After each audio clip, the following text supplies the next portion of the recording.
Hello, and welcome to Don Hammond's Arlington Weekly News. I'm Daniel Pineda.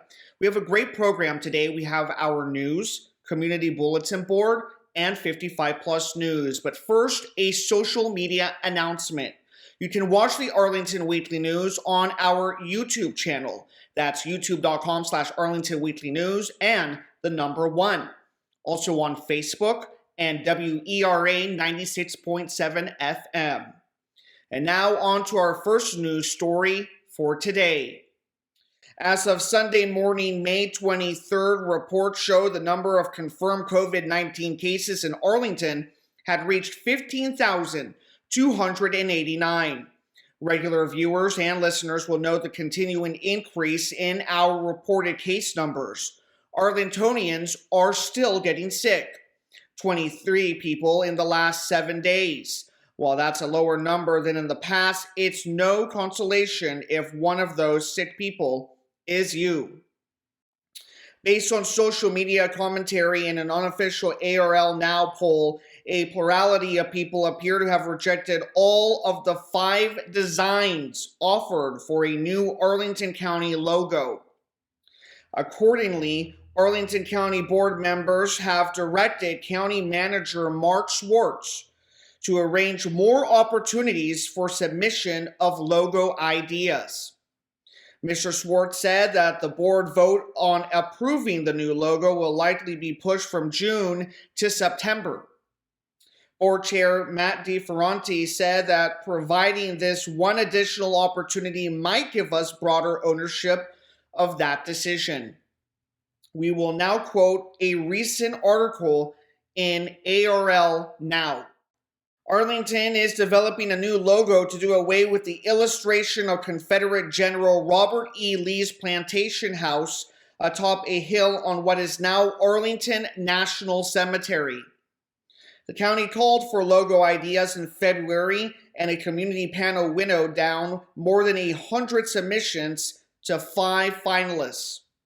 Mr. DeFerranti did emphasize the need to proceed quickly so that the logo could be chosen at the end of the process. We will have more on this later in the commentary section. And now on to our next news story for today. On Sunday, May 23rd, the Arlington Cemetery Metro Station reopened after 3 months of construction.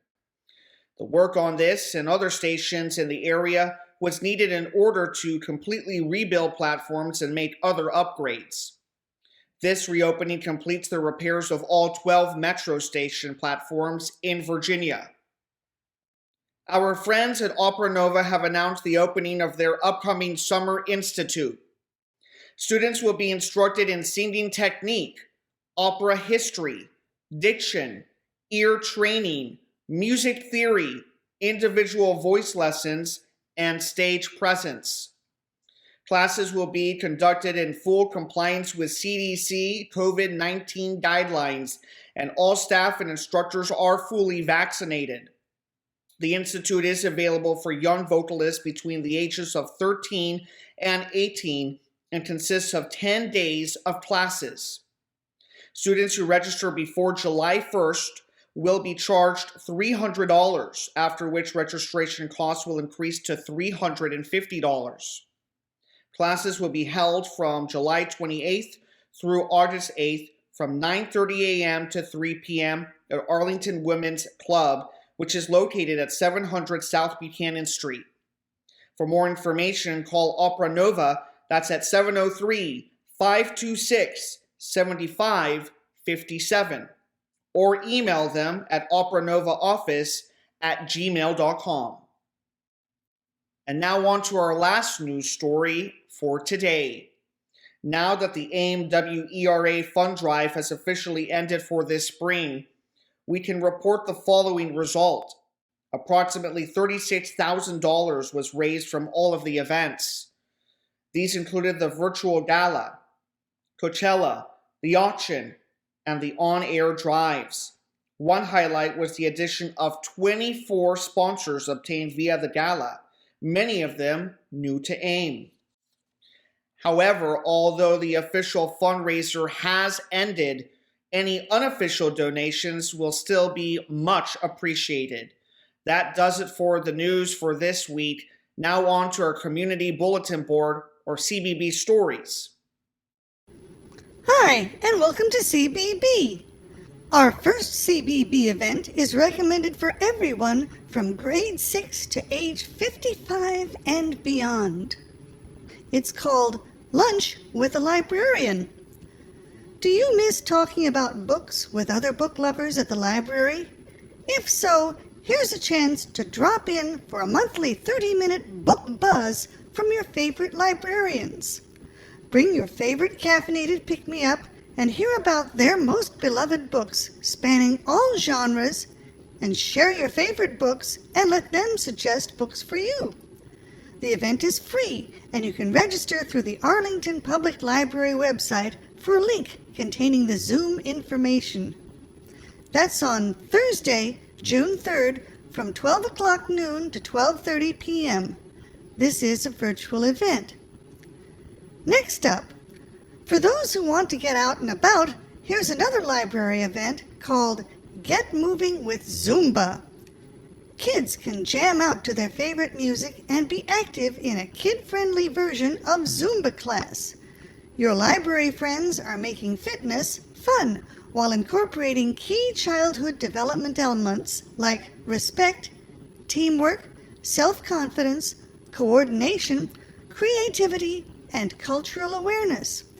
This class is open to all body types and fitness levels. Participants will meet outside of the Shirlington Library each Friday in June. Here's what to bring: water bottle, a towel, sneakers, and positive vibes. Family groups will be spaced 6 feet apart to account for social distancing. Masks are encouraged. Attendance is first come, first served until the 40 participant maximum is reached. You can register at the library website for a reminder message and notification in case of a weather cancellation. That's coming up on Friday, June 4th from 10 o'clock to 11 o'clock a.m. at Shirlington Branch Library, 4200 Campbell Avenue. Now we have something unusual from the library. It's called a virtual trip to Planet Word. As sci-fi as the title sounds, it's actually an interactive workshop in which a Planet Word educator will guide students through the advertising copywriting techniques that make ads memorable and persuasive. Students will learn how to create their own advertising copy, but also how to recognize the writing techniques being used to persuade them. The program is recommended for everyone from middle school on up, since most advertising pitches are directed at them. The event is free, and you can register through the Arlington Public Library website for a link containing the Zoom connection information. That's on Monday, June 7th from 2 o'clock to 3 o'clock p.m. Finally in CBB, here's a chance to join up for a fun art workshop open to all ages. This week they will be doing cactus rock paintings. What are cactus rock paintings? Well, it turns out that they are rocks that you paint to look like a cactus. One advantage is that a painted rock cactus requires even less water than a regular cactus, like none at all. Also, they don't have those sticky needles that can poke your fingers. Please register all families who wish to participate. You can register online or call 703-228-4747, and that's activity number 782-003-37. That's on Wednesday, June 9th from 3 o'clock to 4 o'clock p.m. at Fairlington Community Center and Park, 3308 South Stafford Street. Now it's time for 55 Plus News. Howdy, and welcome to 55 Plus News. The Arlington County Library has their very own 55 Plus book club, and they're meeting online. This month's selection is called The Nickel Boys. It's a novel by Colson Whitehead. It's the story of two boys unjustly sentenced to a hellish reform school in Jim Crow-era Florida. Upon entering a juvenile reformatory called the Nickel Academy, they find themselves trapped in a grotesque chamber of horrors. Their only salvation is their friendship, which deepens despite the one boy's conviction that his friend is hopelessly naive, that the world is crooked, and that the only way to survive is to scheme and avoid trouble. The event is recommended for readers aged 55 and up, and registration is available through the Arlington Library website. The book club is hosted in partnership with the Arlington Office of Senior Adult Programs. For more information, contact Jennifer at jodium@arlingtonva.us or by calling 703-228-5960. That's on Friday, June 4th from 12 noon to 1 o'clock p.m. It is a virtual event. Now, here's a chance to engage in a little bit of armchair travel by watching videos from all across the country and around the world. This time you can explore the sheer cliffs and rock formations of Utah's Bryce Canyon. It's the next best thing to actually being there. In fact, if heights make you nervous, it might be even better. You can register online or call 703-228-4747. The activity number is 914-402-18. That's on Friday, June 4th from 3 o'clock to 4 o'clock p.m. This is a virtual event. You got to be 55 and up, and 55 plus membership is required. Next up, we got something from the library called Diplomacy. Have you ever worried about the safety and security of America? Have you ever considered how diplomats work constantly to try and ensure both? And as importantly, have you ever thought about how you can help even on the home front? Retired U.S. Foreign Service Officer Carol Stricker addresses these crucial issues in her memoir entitled Bombs, Bullets, and the Tank at the Office, Protecting America on Diplomacy's Front Lines. Her book is available from the Arlington Public Library. She brings a touch of history and a dash of humor to stories from her distinguished 25-year career serving from Angola to Zimbabwe. During those years, Ms. Stricker was sometimes in harm's way, but also had several triumphs as she worked on such diverse issues as establishing 13 new U.S. diplomatic posts in the wake of the fall of the former Soviet Union, keeping embassies running, including as an acting ambassador, eliminating Ukraine's nuclear arsenal, and working to stop potential genocide in Burundi. This presentation is recommended for people ages 55 and up. You can connect to the event online via Zoom. That's https://us.j/842-680-52749, or just dial in by phone for the audio at 301-715-8592. Now the meeting ID is 842-6805-2749. That's on Monday, June 7th from 3 o'clock to 4 o'clock p.m. Finally, in 55 plus news, there's an event called The Vital Role of Pollinators.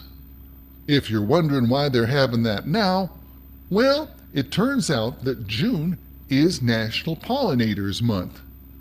Cheer up, I didn't know that either. So, what are pollinators really? Well, most of them are included in the 3 B's: bees, birds, and bats. By the way, you can also add certain bugs to the list, but only some of them. What these critters do is mostly just poke around plants and flowers and get some pollen stuck on them. Then they poke around other plants and flowers, and the pollen rubs off onto a different part of the plant. The thing is that this apparently helps provide for about 1/3 of the food that humans consume. I reckon that's pretty vital at that. Anyway, you can help celebrate and learn a few more things by joining Arlington County Park naturalist Ken Rosenthal for a presentation on pollinators and how we can help them thrive in our community. You can register online or call 703-228-4747. The activity number is 914-400-23. That's on Monday, June 7th from 7 o'clock to 8 o'clock p.m. You gotta be 55 and up, and 55 plus membership is required. In case you're worried about the bees and the bugs and the bats, this is a virtual event. Anyway, that's all I got for 55 plus news. Now, I think we're going to have to set through some more commentary. This commentary bears a special title. We call it The Emperor's New Logo. Regarding the Arl Now article, which referred to, and we quote, the illustration of Confederate General Robert E. Lee's plantation house atop a hill on what is now Arlington National Cemetery, we feel obliged to make a few observations. First, the plantation house was not built by Robert E. Lee. It was designed by the architect George Hadfield, and the materials were paid for by George Washington Parke Custis, the adopted grandson of the first United States president. The actual building was constructed by enslaved African Americans in the years between 1808 and 1818. At the time of completion, Robert E. Lee himself was only 11 years old and was not even related to the Custis family, not even by marriage. He had nothing to do with the design or construction of the mansion. Second, the house was never legally owned by Robert E. Lee. In 1857, George Washington Parke Custis, the actual owner, willed the property to his daughter, Mary Anna Randolph Custis, who was by then married to a U.S. Army officer named Robert E. Lee. But under Virginia law, the property belonged to the person specified in the will and not to their spouse. The property belonged to Mary, but not to Robert. It is worth noting that Robert E. Lee did assume the role of executor of Custis's will and made some interpretations of his own, especially concerning the treatment of the slaves who were included in the will. The will had stated that the slaves should be emancipated, and we quote, in the manner deemed most expedient and proper, unquote, but not to exceed 5 years. Lee's interpretation had him working the slaves for the full 5 years, even if he sold them to someone else. As for the mansion itself, Mary Lee's failure to appear in person to pay a tax bill on the property resulted in its seizure and sale by the government in 1864. Robert E. Lee made no attempt to visit or restore title to the house before his death in 1870. Mary Lee visited once before her own death 3 years later, but refused to enter and did not attempt to restore title. It was George Washington Custis Lee, the eldest son of Robert E. and Mary Lee, who successfully sued the U.S. government, but accepted a sale price of $150,000 in 1883 instead of trying to regain the actual property. Again, the property itself never actually belonged to Robert E. Lee, either before, during, or after the Civil War. In 1955, Congress designated the manor as the Custis Lee Mansion, but it was not until 1972 that Congress altered that resolution, changing the official name to Arlington House, the Robert E. Lee Memorial. Therefore, the logo that the Arlington Board is changing is based on a building that is only named after Robert E. Lee because of a congressional action that took place more than 100 years after Lee's death. There is another way to view the significance of the building itself, that it was constructed by African Americans who involuntarily contributed their skill and labor to its completion. This alternate view suggests that a change of name to Arlington House, a labor of African Americans, might obviate some of the embarrassment currently associated with the logo. This approach would at least acknowledge the people who actually did the work. Regardless of the choice of either of the popular or alternate views, it would be interesting to know just how much taxpayer money has been spent on this logo contest and how much more will be spent on its extension. Finally, we have an observation regarding Mr. DeFerrante's caution that, and we quote, "The letters we're signing right now have no logos on them," end quote. We observed that there are some other noteworthy documents that lacked a logo, such as the Declaration of Independence, the original United States Constitution, the lyrics to the Star-Spangled Banner, the Emancipation Proclamation, and the Gettysburg Address. These documents seem to have turned out fairly well, even without a logo. And that's our commentary for this week. Hi, this is Rich Masabny with the Arlington Weekly News. Now we're going to leave you with a blast from the past. Rich Masabny remembers Carmela. Carmela. You remember that? There was the biggest name as strippers go and belly dancers back then. They had a lot of them back then. Was a beautiful person, very nice person, and she looked like Sophia Loren. Simple as that. In fact, they called her the Sophia Loren of burlesque. She looked like her. She was amazing, and she was also very nice. Now, when I'd go around as a nightclub restaurant guy, either I'd be writing something for the Northern Virginia Sun, and the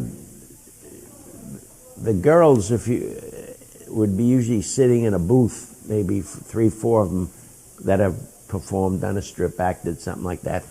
And I managed to get friendly with them, and I'd be sitting with them.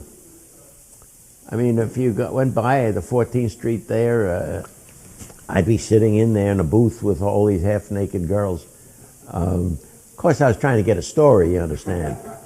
You realize that. I mean, but it was nice days, nice days.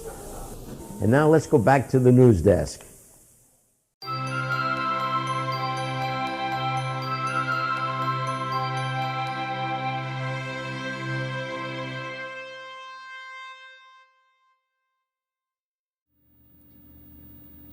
And that concludes this week's show. We will be back next week with more news from Arlington. Meanwhile, be careful, be safe, and be well.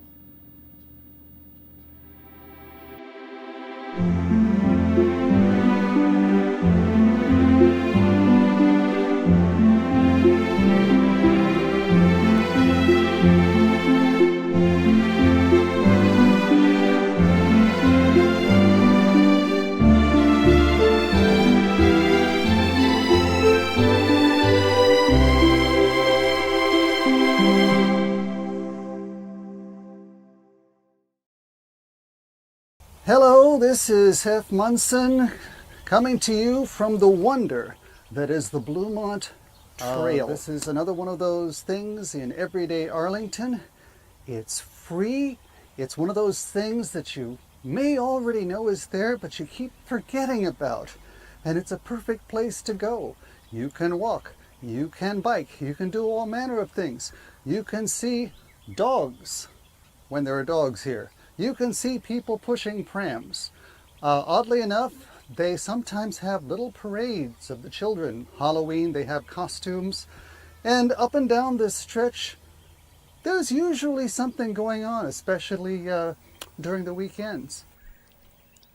The Bluemont Trail has a history that ties in with the town of Bluemont, Virginia, but it didn't start out that way. The town itself was originally named Snickers Gap, after Edward Snickers, who operated a ferry across the nearby Shenandoah River. Really? It was in 1807. You can't make this stuff up. Later on, in 1826, the town was incorporated under the name of Snickersville, which must have seemed like an improvement at the time. Then, in 1875, the Washington and Ohio Railroad came and brought vacationers seeking the cooler climate of the Blue Ridge Mountains nearby. Soon thereafter, several resort hotels were set up to accommodate the visitors. Next thing you know, well, around 1900 actually, the railroad management decided that Snickersville didn't sound posh enough, so they petitioned the Postal Service to change the name of the town to Bluemont. In 1911, the Washington and Old Dominion Railway was formed and operated between Bluemont and Alexandria. The next year, the Bluemont Junction Line was constructed to join with another railroad, thus extending service all the way into Georgetown. Then, as most people know, the cars came and everyone started driving instead of taking the train. After 1968, the rails were removed, but the trail remains. Pretty, isn't it? So, by all means, or by whatever means seems reasonable, come and check it out. It is a part of Arlington. It's part of what your tax dollars probably paid for already, so you might as well come and enjoy it. I'm signing off now. I'm not going to tell you again who I am, but there won't be a quiz. The important thing is to come and enjoy everyday Arlington.